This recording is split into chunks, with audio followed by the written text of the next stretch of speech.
Hello students, खैर मकदम है आप सभी का आपके अपने यूट्यूब चैनल स्टडी विद एहसान पर। और आज के इस वीडियो में हम लोग देखेंगे उर्दू में दरख्वास्त लिखने का सही तरीका क्या है। जी हाँ, आपके फाइनल एग्ज़ाम में भी एक क्वेश्चन 10 मार्क्स का आता है कि अपने हेड मास्टर या किसी भी ऑफिसर को एक दरख्वास्त लिखें जिसमें इस मौजू पर गुफ्तगू करें या ये मांग करें। कोई भी मौजू हो वो आपके सवाल में दिया गया होगा, तो कैसे दरख्वास्त लिख सकते हैं उसका सही तरीका 100% सही तरीका क्या है, आज के इस वीडियो में हम लोग देखने जा रहे हैं।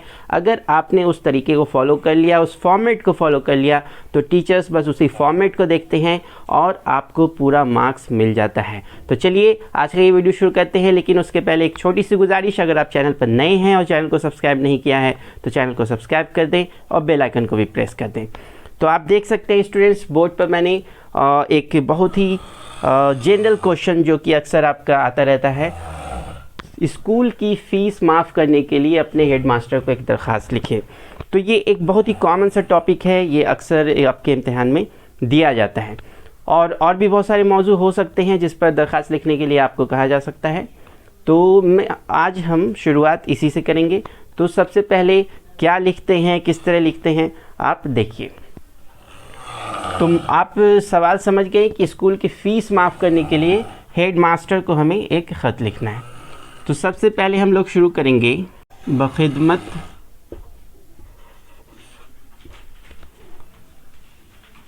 जनाब हेड मास्टर साहब, हेड मास्टर साहब। और ये कहाँ के हेड मास्टर हैं, आपको स्कूल का नाम भी लिख देना है। जैसे मिसाल के तौर पर हम लोग लिखते हैं ज़िला स्कूल मुंगेर। तो पहले तो आप मुखातिब होंगे बखिदमत जनाब हेड मास्टर साहब। और क्यों हेड मास्टर साहब? क्योंकि सवाल में ही आपका लिखा हुआ है कि स्कूल की फ़ीस माफ़ करने के लिए अपने हेड मास्टर को एक दरख्वास्त लिखें, अपने हेड मास्टर को एक दरख्वास्त लिखें। इसलिए हम लोग शुरुआत इस तरह करेंगे बखिदमत जनाब हेड मास्टर साहब। और इस अगर लिखा रहता कि म्यूनसिपल ऑफिसर को लिखना है तो हम लोग लिखते जनाब म्यूनसिपल ऑफिसर साहब। तो जो भी आपका दिया रहेगा, जिनको लिखना है सवाल में दिया रहेगा, आपको घबराने की कोई ज़रूरत नहीं है, वो यहाँ लिख देना है। फिर अपने स्कूल का नाम और उसका एड्रेस, शॉर्ट में ही एड्रेस लिखना है, ज़्यादा नहीं। तो बस यहाँ पे आप मुंगेर एक ज़िला है तो मुंगेर हम लोग लिखते हैं, हो गया। अब उसके बाद जो इम्पोर्टेंट बात है वो है मौजू। किस मौजू पर आप लिखने जा रहे हैं, ये मौजू आपको यहाँ पर लिखना होगा। तो मौजू लिख देंगे। मौजू भी आपका क्वेश्चन में दिया रहेगा, क्या है? स्कूल की फ़ीस माफ़ करने के लिए। इसे ही हम लोग लिख देंगे यहाँ पर, स्कूल की फ़ीस माफ़ करने के लिए।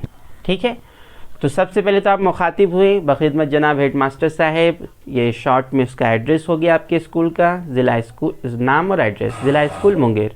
फिर मौजू जो कि बहुत ही ज़्यादा अहम है, आप इसे मिस ना करेंगे। मौजू स्कूल की फ़ीस माफ़ करने के लिए।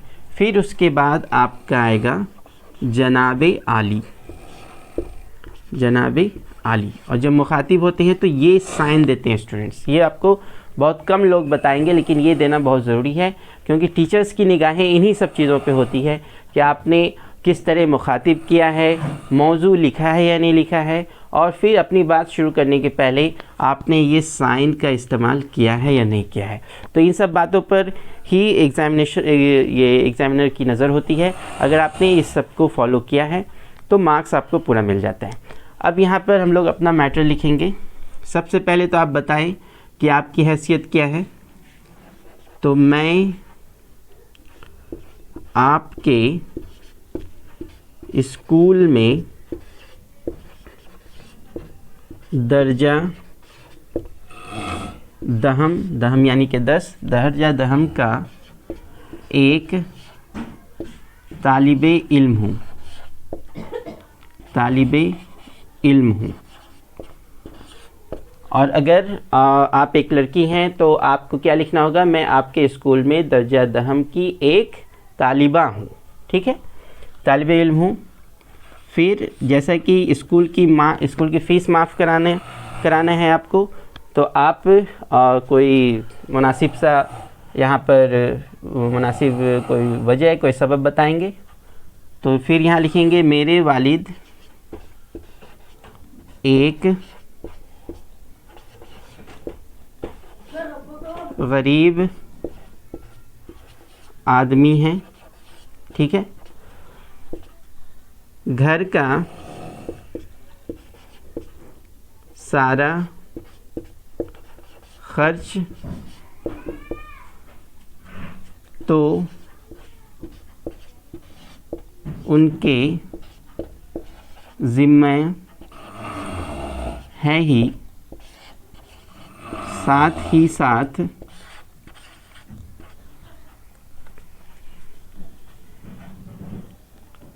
मेरी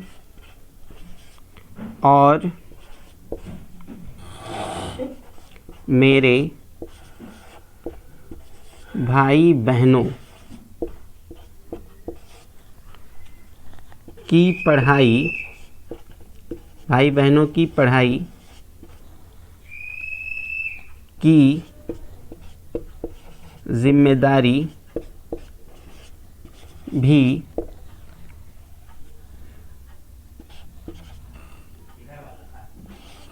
उनकी है, ठीक है। फिर उनकी आमदनी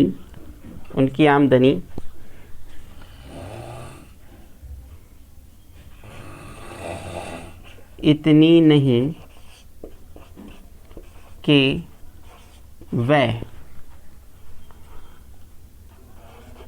मेरे स्कूल की फ़ीस अदा कर सकें, ये लिख देंगे। इसलिए आपसे गुजारिश है कि मेरी स्कूल की फ़ीस माफ़ करने की इनायत करें, ठीक है, इनायत करें, जिसके लिए मैं सदा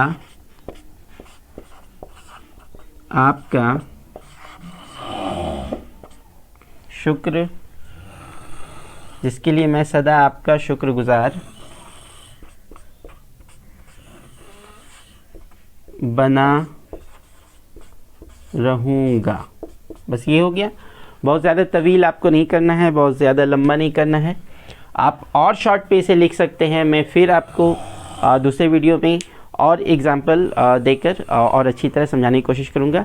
तो फ़िलहाल आपका ये मौजू ख़त्म हो गया। अब इसके नीचे, अभी ये आपका दरख्वास्त मुकम्मल नहीं हुआ है, इसके नीचे आपको फिर अपना डिटेल लिखना है, क्योंकि यहाँ पर जगह नहीं बची, इसलिए मैं थोड़ा ऊपर इरेज कर दूँ, आप ऊपर लिख दिए होंगे।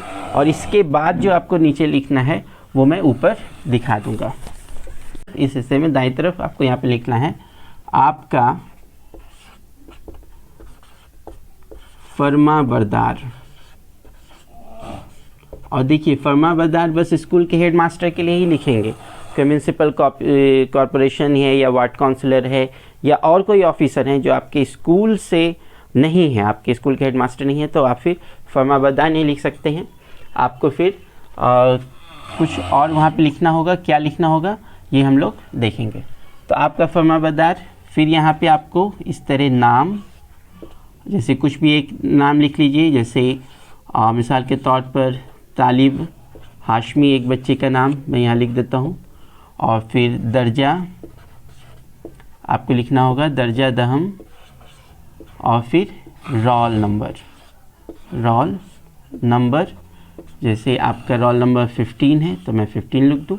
और फिर ये आप इस तरह से ये ब्रैकेट, एक कर्ली ब्रैकेट आप डाल देंगे और ये हिस्सा आपका कहाँ आएगा, इसके नीचे, इस पोर्शन में, तब जाकर आपका ये फॉर्मेट कंप्लीट हो गया। और मैं आपको बता दूं कि एग्जामिनर की निगाहें कहाँ होंगी, किस तरह आपने मुखातिब किया, मौजू आपने लिखा या ना लिखा, और फिर ये अपनी बात शुरू करने से पहले आपने ये साइन आपने लगाया नहीं लगाया, आखिर में आपने किस तरह एंड किया। इन बातों का अगर आप ख्याल रखेंगे, इस फॉर्मेट को फॉलो करेंगे, तो एग्जामिनर देखते ही आपको फुल मार्क्स देते हुए आगे निकल जाएंगे। और ये 10 मार्क्स का क्वेश्चन आता है स्टूडेंट्स। 10 मार्क्स की अहमियत क्या है ये आपको बताने की ज़रूरत नहीं है। तो आई होप कि आप समझ गए होंगे कि किस तरह दरख्वास्त लिख सकते हैं। और भी बहुत सारी एग्जाम्पल्स को लेकर हम लोग आगे के वीडियो में देखेंगे। तरह तरह के दरख्वास्त और दूसरे खतूत किस तरह लिखे जा सकते हैं, सबको देखेंगे एक एक करके। आज के इस वीडियो में फ़िलहाल इतना ही, और फिर मिलेंगे नए वीडियो में। तब तक के लिए इजाज़त दीजिए। शुक्रिया।